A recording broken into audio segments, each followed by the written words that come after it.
Good afternoon, students. I hope you all are safe and stay at home and maintaining social distancing. Now, we will continue our study via e communication. Please be attentive and don't waste time. Use your time wisely. So, here are some special topics. Here are some important topics which is most important for the examination. This all we have to study. In the last lecture we discussed otitis externa, which is also known as the swimmer's ear, and now we will discuss most important topic, acute otitis media and its therapeutic. It is asked as a full question and sometimes as a short note. The homeopathic therapeutics we will study in the class directly, and I have shared with you word file of acute otitis media. I hope you all have seen it, and today I will teach you from it. Disease condition which occur at the external part of ear and the auditory canal, it is known as the otitis externa. Right, this is the tympanic membrane and this is the middle ear, which comprises 3 ossicles. Now, the middle ear also contains eustachian tube which connects with the nasopharynx. The disease condition or the inflammation or the swelling occurs in the middle ear. It is known as the otitis media. It has specially the 2 types, acute and chronic. If the condition remain for more than the 6 months or the more than the years, then it is known as the chronic otitis media. In this topic, we have to study clinical features, etiology, definition, diagnosis and the treatment, and the homeopathic therapeutics. Now, acute otitis media. The ear is an important sense organ which plays a direct role in the sound perception and indirect role in maintaining the body balance. This you learn in the physiology. Now, some common information. Studies show that nearly 75% of children have at least one episode of otitis media by their 3rd birthday. It means this disease is more prone into the children than the adults. Why? Because of the underdeveloped immune system and the shorter eustachian tube. In children, this disease is more common. Why? Because of the eustachian tube in the children is more shorter, wider and horizontal than in adults. In adults, there is a slight vertical and the sharper eustachian tube, so that when the bacterial or viral infection enters from the nose, the chances of infection spread into the ear is more increased than in adults.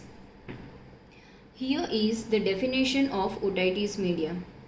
Acute suppurative otitis media is fairly common in infection affecting the mucosa of middle ear cleft, and it may cause severe pain which often wakes up the patient at night. Otitis media is an inflammation or infection of the middle ear and the tympanic membrane. It occurs when the area behind the eardrum called the middle ear becomes inflamed and infected. These two sentences have the same meaning. It often arises due to the upper respiratory tract infection. When the infection enters through the respiratory tract, it spreads to the ear and then the middle ear infection occurs. The inflammation mainly begins when the infection that causes sore throat, colds and other respiratory or breathing problems spread to the middle ear. I hope you are understand. It is in simple language. Just imagine like a story. Middle ear infection have 3 steps. First stage is congestion, stage of congestion. What will occur in this stage? This eustachian tube will congested with the bacteria or the viral particles. This is the stage of congestion. Now, second stage is stage of exudation. Exudation means whatever the collect, either the microbacterial particles or the pus, This is known as the exudate. Exudate collects in the middle ear and the drum is pushed laterally. This is the eardrum. Whenever this part is filled with the pus, the eardrum is pushed laterally towards the external ear. In this stage of exudation, the eardrum is pushed laterally, and then the third stage is suppuration. Whatever the exudate particles are filled in the middle ear are diverted into the pus. That mucoid discharge is converted into the purulent discharge, and this is known as the most important stage of suppuration. This stage needs the antibiotic and the antiviral ear drops or the tablets or the medicine. Now, which bacteria and viruses are responsible for the otitis media?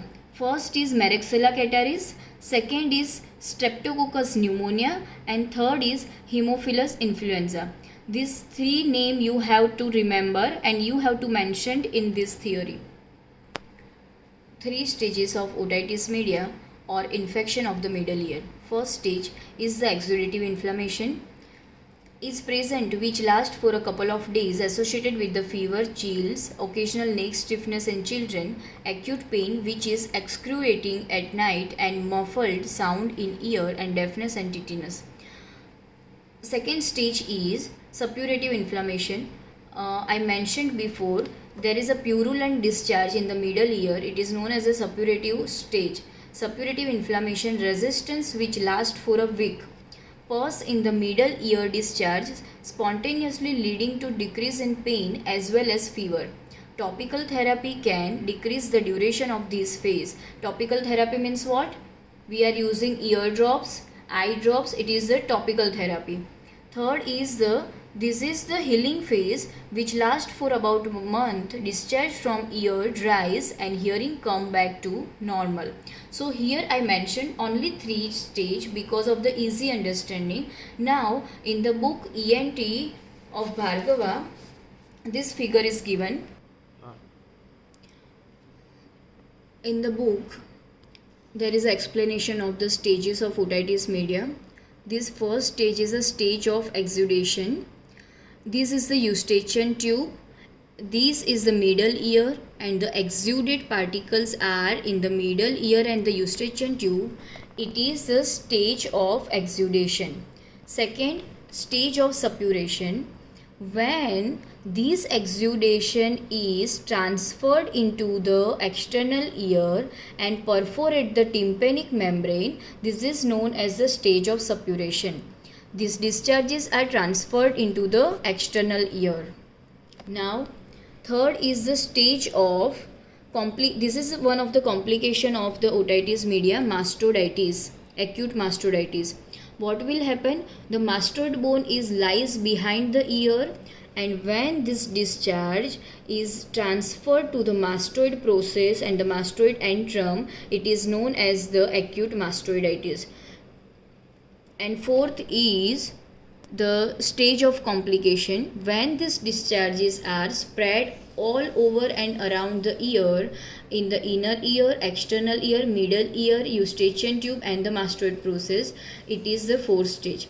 This figure you have to mention in the exam. You have to draw in the exam. This is very easy. You have to just understand what happened first. First is the congestion of the eustachian tube, then this discharges goes into the middle ear, then discharges goes to the external ear via perforation of the eardrum and the tympanic membrane, then the discharges goes to the mastoid process, and in fourth, these all discharges will dried out by antibiotics and the topical therapy. I hope you are enjoying this. This is the easiest part of the theory, clinical features. What are the signs and symptoms? Here you have to attach the symptoms with the materia medica. The first symptoms is persistent ear pain. Earache is the most common in all the ear pathology. Second is the discharge of sticky fluid from the ear.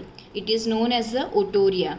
Third is itching, redness and irritation of the ear, impaired hearing or the decreased hearing and the delayed response to any sound. Headache and pain in the pharyngeal gland. Swelling and reddening of the adenoid gland. Occasional fever and dizziness, twisting and pulling of the ear, irritability and the frequent mood swings.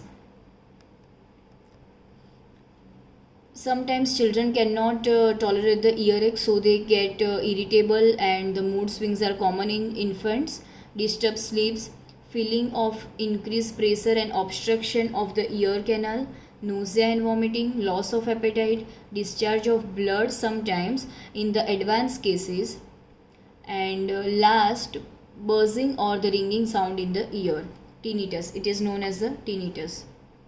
So this is very easiest part, clinical features. Now we will see the etiology. Why the infection is occur? As I mentioned before, when there is any viral or bacterial infection, or the bacteria or viral particles enters into the nose and the mouth, they spread towards the ear via eustachian tube. So here is some bacterial infection caused by Streptococcus, Haemophilus and Moraxella species, or the Moraxella catalis.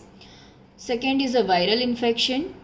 Third is existing disease of the CNS such as encephalitis and meningitis. Fourth, presence of foreign body within the ear canal.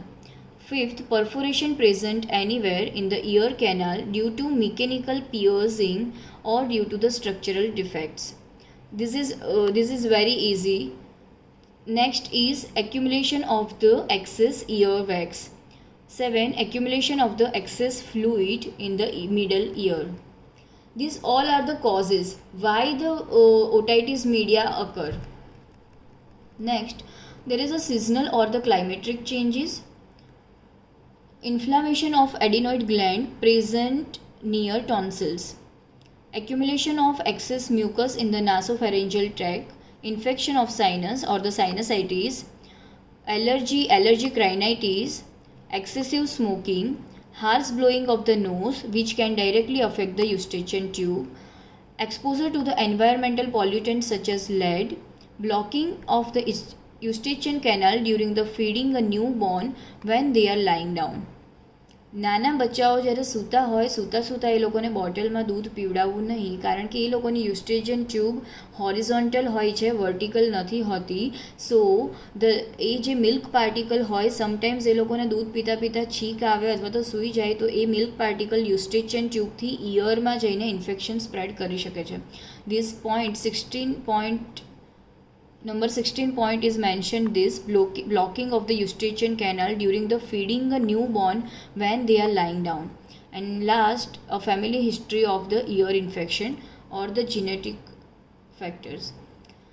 Risk factors are as common as the etiology, but most important is if the child complaining of the earache and the age is between 6 and 36 month old, then we can consider otitis media. Second, being bottle fed instead of breastfeed, drinking while lying down, being exposed to the cigarette smoke, active or passive smoker, being exposed to the high level of air pollution, experiencing change in the altitude. When you are go suddenly in the mountainous region, then you can feel the ear infection. Experiencing changes in the climate, being in a cold climate, having had a recent cold, flu, sinus or the ear infection, and the genetic also plays a role in increasing your child risk of acute otitis media. Now, how we will diagnose this? The ENT surgeon diagnose the otitis media via otoscope. Otoscope is used to detect redness, swelling, blood, pus, air bubbles, fluid in the middle ear and the perforation of eardrum. These conditions measured by the otoscope. Second, tympanometry. Tympanometry is help to measure the air pressure in child's ear and determine if the eardrum is ruptured.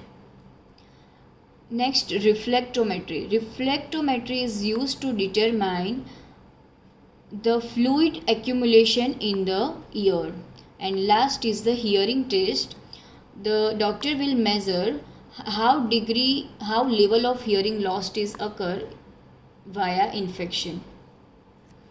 So, once the diagnosis occurred, we will think for the treatment. What we can do as a home care. If the any kind of middle ear or the external ear infection, first of all applying a warm moist washed cloth over the infected ear. It can give partial relief of pain. Second, using over the counter ear drops for the pain relief. And next, taking OTC pain relievers such as ibuprofen and the acetaminophen. So these are the common treatment.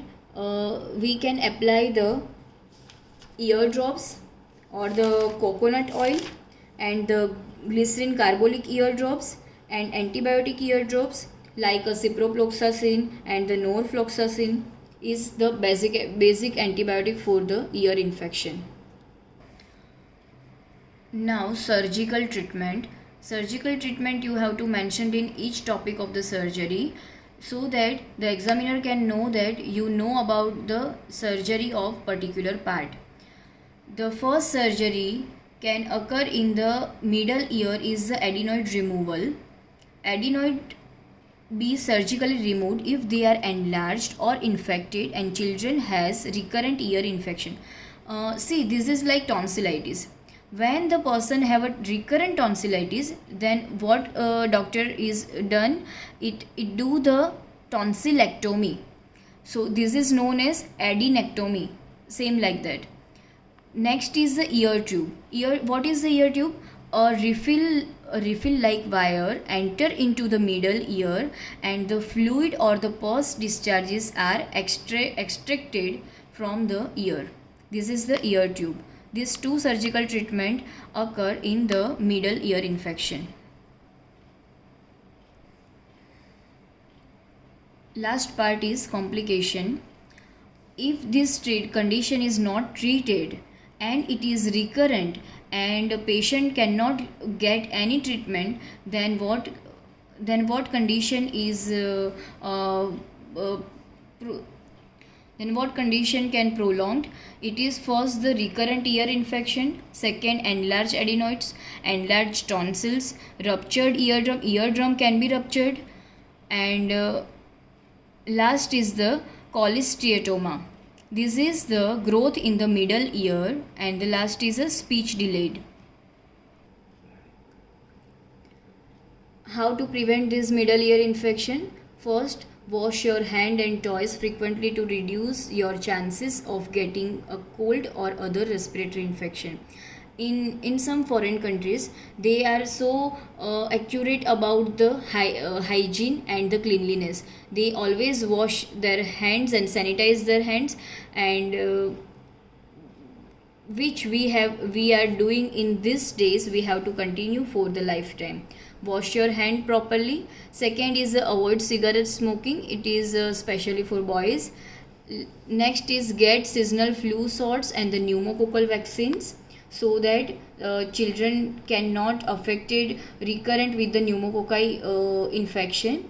Next is a breastfeed infant instead of bottle feeding them if possible. And last, avoid giving your infant a pacifier. When there is infection or the earache, pus formation in the ear, this condition also symptomize in the earache and the pus formation in ear. Sometimes sinusitis, trauma, acute mastoiditis, earache, herpetic lesion of the external ear, and the acute otitis externa. This is the differential diagnosis. This is the primary homeopathic remedy.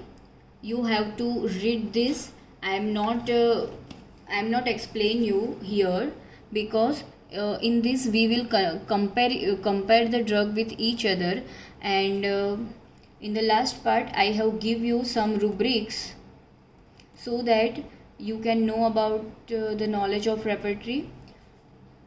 See, if you have the patient around you or the children around you who have the ear infection, then you can see in the Boric repertory. I hope you all have the Boric repertory. In the Boric repertory, in the ears, you can see ears pain, it means otalgia, and here are some drugs. In the repertory, I teach you in the gradation of remedy in the repertory lecture. In the Boric there are two gradation. First is the Roman capital and second is the italic. So this medicine which is given in the Roman capital are most important, then this is given in the italics. So you can see via repertory that for the otalgia there are this number of repertory, and second, from the Phatak repertory, in the ear aching you get these medicines, and from the synthesis, this is not in your syllabus but in the 4th year, and this is in the Murphy repertory. Well, this part will discuss in the college. So this is all about the otitis media, and in the next lecture we will discuss chronic otitis media. Thank you.